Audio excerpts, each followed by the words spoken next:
Alors c'est la grande question, la seule question qui compte, quel Trump faut-il croire? Celui de la campagne, qui était violent, agressif, insultant, qui racontait absolument n'importe quoi, parce que c'était quand même du charlatanisme? Ou alors est-ce qu'il faut croire le Trump de sa première déclaration après son élection, c'est-à-dire une déclaration apaisante? Il a dit vouloir devenir le président de tous les Américains, très agréable avec Hillary Clinton, qu'il avait quand même traité de tous les noms, c'était abominable. Très agréable avec ses amis du parti républicain, qui ont été très désagréables avec lui réciproquement. Lequel faut-il croire? Eh bien, en fait, il n'y a pas de réponse à apporter à ça, parce qu'on n'en sait rien. Évidemment qu'il sera tenu en partie par le Congrès, où il y a quand même des gens plus raisonnables que lui.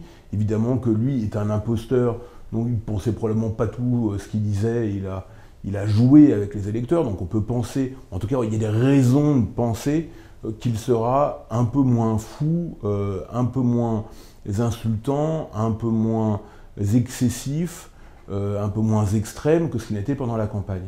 Mais on ne va quand même pas vivre dans cette angoisse-là, à se demander tous les matins si effectivement il va construire son mur, si effectivement il va mettre en péril les relations commerciales avec le reste du monde.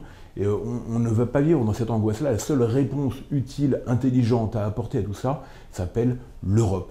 Voilà, la question, quand on ne peut plus se reposer sur un allié sûr et constant et raisonnable, il faut s'armer soi-même. C'est le moment de progresser pour l'Europe. Je sais bien que c'est difficile de dire ça au moment du Brexit, au moment où il y a énormément de forces centrifuges en Europe, mais la seule réponse valable à apporter, c'est celle-là. N'oublions pas une chose, l'Europe a un PIB supérieur à celui des États-Unis.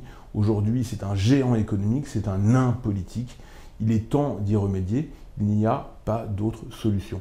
Donc les dirigeants européens, s'ils ont un peu le sens de l'histoire, je pense à Angela Merkel, je pense à François Hollande, on ne pense plus aux Britanniques puisqu'ils sont sur la voie de la sortie, Matteo Renzi, leur seule tâche aujourd'hui, c'est d'essayer de faire avancer cette Europe, même à contre-courant, parce que c'est la seule réponse possible. Ça ne sert à rien de s'indigner et de se lamenter en disant Donald Trump est élu président des États-Unis si nous, on ne prend pas notre destin en main.